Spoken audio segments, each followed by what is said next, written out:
Assalamualaikum warahmatullahi wabarakatuh. Pemirsa dimanapun saja Anda berada, selamat berjumpa kembali dengan channel YouTube Insan Dongeng. Pada kesempatan ini saya Bang Elgi akan melanjutkan roman klasik Anak dan Kemenakan bagian ke-12. Selamat mendengarkan. Dan sesungguhnya sekalian tukang pedati rendah akhlaknya dari kaum bangsawan? Tidak, bukan. Tetapi kakakku belum sampai ke sini pengetahuannya. Ia masih mabuk ketinggian bangsanya sendiri. Mereka masih berserubung kekunoannya. Tetapi engkau jangan mengindahkan perkara kecil-kecil yang tiada berarti sebagai ini. Kalau engkau mengundurkan diri dari padang ini, bukankah itu artinya kekalahan bagimu dan bagi kaummu? Pikiran muda yang baru timbul di padang ini akan lenyap kembali dikalahkan oleh pemikiran tua. Tidakkah sayang itu? Dan bukankah maksudmu kemari ini hendak memajukan bangsamu, orang padang ini? Perlihatkan kepada mereka bukannya kaum tua saja yang dapat kokoh dalam pendiriannya, tetapi kaum muda lebih lagi. Memang di padang ini belum banyak yang dapat menghargai putra bumi yang sebagai engkau ini. Agaknya hanya baru Baginda Mais saja di antara orang tua-tua di sini diterimanya engkau dengan resmi, yang bukan sedikit biaya dan urusannya. Diperlihatkannya kepada orang banyak bahwa pangkat dan kepandaianmu harus sangat dihargai karena sangat berguna bagi bangsa dan negara. Diusahakannya menahan engkau di sini dengan hendak mengeluarkan uang berpuluh ribu. Ya, hendak mengambil engkau jadi menantu karena diketahuinya betapa besar faedah kediamanmu di padang ini, bukan untuk kepentingannya saja, tetapi terutama untuk kepentingan umum. Hendaknya dari pihak kita pun dapat pula kita perlihatkan kepada orang ramai bahwa pendapat Baginda Mais ini benar dan kita hargai sungguh-sungguh. Oleh sebab itu, kupinta kepadamu dengan amat sangat, apabila benar Bidasari dikawinkan oleh orang tuanya dengan seorang bangsawan asli seperti kata ibunya, kau terimalah permintaan dan hasrat Baginda Mais yang besar itu, yaitu ingin menuduhkan engkau dengan anaknya Siti Nurmala. Karena apabila Bidasari telah dikawinkan, tentu tak dapat engkau tunggu lagi ia. Apa yang kurang pada gadis ini? Kecantikannya tiada kurang dari kecantikan Bidasari. Begitu pula kepandaiannya atau feel dan tingkah lakunya. Sedang hartanya yang bukan sedikit itu tak ada pada Bidasari. Asalnya pun tak kurang dari Bidasari karena ia anak Baginda. Apa yang kau kehendaki akan diadakan oleh Baginda Mais, karena ia pada masa ini orang yang terkaya di padang ini, sungguh-sungguh sebagai peribahasa, bergedung di daratan dan berkapal di lautan. Ayah, janganlah gusar. Hamba sayang kepada Nurmala hanya sebagai sayang kepada saudara sendiri, bukan kepada kekasih. Lain daripada itu, ia telah berkasih-kasihan dengan Dr. Ajis, sahabat karib hamba benar. Apa akan jadinya dengan perkawinan kami itu? Jawab Mr. Yatim dengan segera karena diketahuinya kemana tujuan ayahnya. Yatim, percayalah engkau akan perkataanku yang telah tua ini tentang kasih sayang yang engkau ingini itu. Apabila engkau telah kawin dengan Nurmala, akan datang juga kesayangan kepada kekasih itu. Cobalah lihat aku dengan ibumu ini. Tatkala kami kawin, belum kami mempunyai percintaan, kekasihan atau kesayangan seperti yang kau kehendaki itu, karena kami kawin secara kuno atau kemauan orang tua. Sebelum kami dikawinkan, aku tak tahu apa-apa tentang ibumu. Melihat rupanya atau mendengar suaranya pun belum. Apalagi mengetahui tingkah lakunya, feel pikirannya. Bagaimana boleh percintaan sudah melekat? Tetapi sesudah kawin, dapat juga kami menghargai perhubungan kami dalam kehidupan perkawinan kami, sehingga cinta kasih sayang itu datang sendiri. Bahkan di situ terbuka mataku tentang hal ihwal kehidupan suami istri, sehingga kutolak sekalian peraturan dan kebiasaan kuno di Padang ini.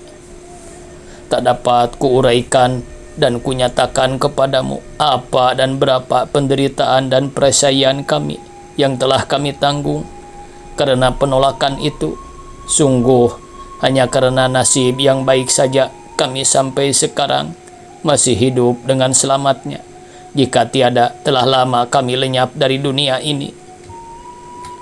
Apa yang belum dilakukan orang kepada kami supaya kami berceraian dan supaya aku menurut adat Padang, kawin di sana, kawin di sini, dengan tiada mengindahkan tujuan, syarat dan maksud perkawinan, hanya semata-mata karena hendak menurutkan hawa nafsu, aturan bangsa dan kebiasaan negeri. Asung fitnah yang diikuti oleh dendam kesumat, guna-guna yang disertai oleh ramuan, pekasih kebenci, tipu daya, aniaya, sampai kepada racun dan pembunuhan, ya 1001 macam cara lain untuk memaksa kami menurut aturan Padang, atau jika tiada, untuk membinasakan kami. Niat mereka sungguh seperti kata orang, jika tak lalu dan di air, di gurun, di tanjakan. Tetapi dengan pertolongan Allah, kami masih dapat tetap berdiri di atas dasar keyakinan kami. Padamu telah ada benih kasih sayang kepada Nurmala, demikian pula Nurmala kepadamu. Tinggal lagi mengubah sayang kepada sahabat menjadi kasih kenada kekasih paria rasaku. Tiada seberapa susahnya. Bidasari lebih baik jangan kau harapkan lagi. Jika tiada disukai ibu bapanya, terlepaslah ia dari tanganmu untuk selama-lamanya. Aku tahu benar kelakuan, pikiran, kekerasan hati mereka.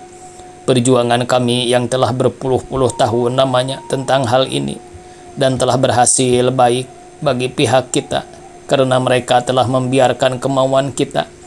Sekarang karena halmu akan menggelora kembali. Oleh sebab Bidasari telah dibiarkan mereka tinggal padaku dan bersekolah sampai ke sekolah menengah, serta mendapat didikan cara kaum muda. Pada sangkaku merekalah telah suka menurutkan aliran baru, tetapi sekarang nyata mereka dalam hati kecilnya masih tetap kuno, seperti dahulu, belum berubah sedikit pun. Oleh sebab itu, terimalah pemindangan Baginda Mais ini. Ayah, oleh sebab hamba ingin hendak meninggalkan Padang juga, biarlah hamba jangan kawin di Padang ini, jawab Mr. Yatim kepada ayahnya. Mendengar jawaban Mr. Yatim ini, terdiamlah pula Sultan Alam Shah. Mukanya yang mulai lembut tadi sekarang menjadi muram. Yatim, kupinta sekali lagi dengan sangat kepadamu, supaya kau kabulkan juga permintaanku ini, kata Sultan Alam Shah dengan sungguh-sungguh. Tidak pun untuk kami, tetapi untuk aku. Pukulan saudaraku ini bukannya menghinakan engkau saja, tetapi memberi malu aku pula, bahkan menyinggung pula kehormatan kaum muda. Karena dengan ini dapat diperlihatkan mereka kepada orang banyak bahwa mereka tidak menghargai dan memandang sebagai saraf segala usaha dan pergerakan kaum muda.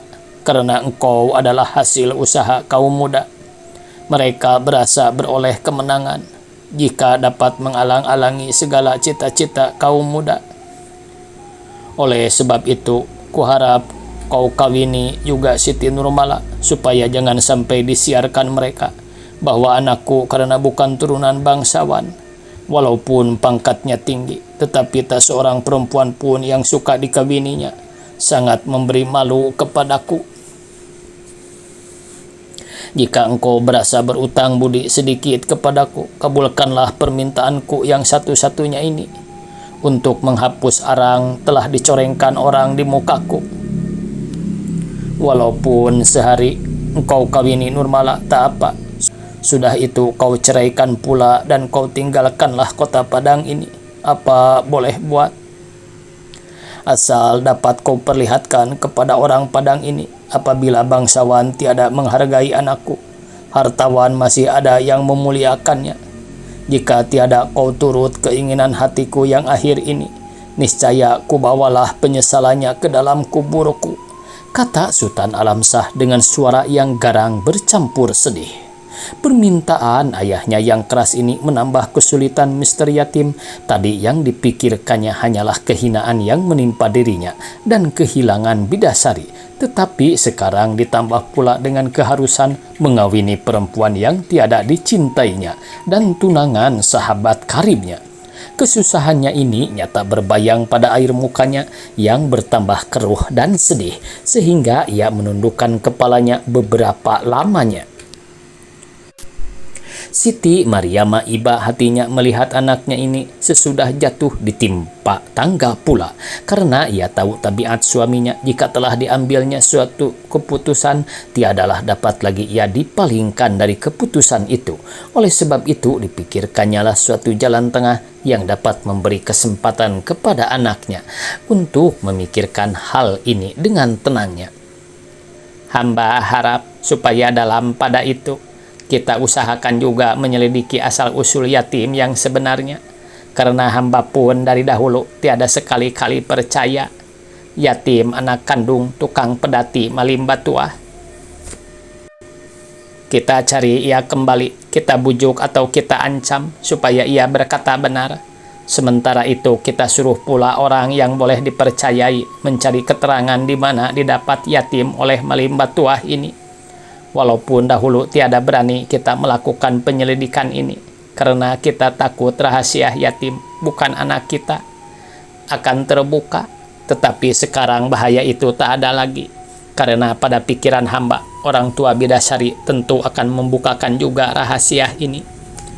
Demikian pun baik, kata Sultan Alamsah yang berasa lapang pula pikirannya sedikit, karena mendapat jalan ini. Walaupun aku tak percaya Malimba Tuah sekarang akan membuka rahasia ini, sedang dahulu ia menutup mulutnya rapat-rapat. Hanya yang kupinta kepadamu yatim, pada hari Bidasari dikawinkan oleh orang tuanya, suka pula hendaknya engkau pada hari itu juga aku kawinkan dengan Nurmala. Akan tetapi kalau Bidasari tidak dikawinkan, tak perlu pula engkau mengawini Nurmala. Kalau sesungguhnya memang engkau tak suka. Mr. Yatim tiada menyahut karena pikirannya kusut, pemandangannya gelap dan mulutnya terkunci. Hanya ibunya yang berasa agak lapang sedikit karena mendapat jalan itu. Kalau dapat diundurkan perkawinan Bidasari, niscaya dapat pula diundurkan perkawinan Mr. Yatim dengan Nurmala. Sementara itu mungkin dapat keterangan tentang asal-usul yatim yang baik. Pada keesokan harinya, disuruhlah orang mencari tukang pedati Malimba Tuah, mula-mula ke Indarung. Sudah itu ke tempat lain-lain sekeliling kota Padang, tetapi usaha itu sia-sia belaka. Seorang pun tak tahu di mana tukang pedati ini pada waktu itu. Masih hidupkah ia atau sudah mati? Khawatir Siti Mariamah makin hari makin bertambah, sebab kalau ia dan istrinya telah meninggal, niscaya tak mungkinkah akan mendapat keterangan lagi tentang asal-usul Mr. Yatim. Dan hal itu akan tetaplah ia anak tukang pedati Malimba Tuah di mata orang banyak. Sementara itu, Mr. Yatim telah berkirim surat ke Jakarta supaya ia dengan selekas-lekasnya dipindahkan dari Padang ke mana saja. Jika tak dapat, supaya ia diperhentikan saja dari pekerjaannya. Hari raya, esok hari kita berhari raya. Ya, esok hari kita berhari raya. Marilah kita bersuka ria. Demikianlah sorak-sorai anak-anak di jalan-jalan dan di pekarangan-pekarangan rumah karena mendengar bunyi tabuh gemuruh pada segala pihak.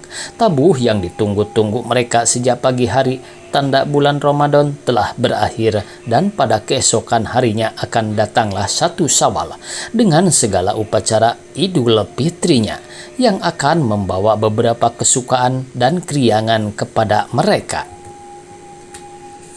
Bukannya anak-anak saja, tetapi orang-orang tua ikut pula bersuka hati menyambut alamat hari besar ini.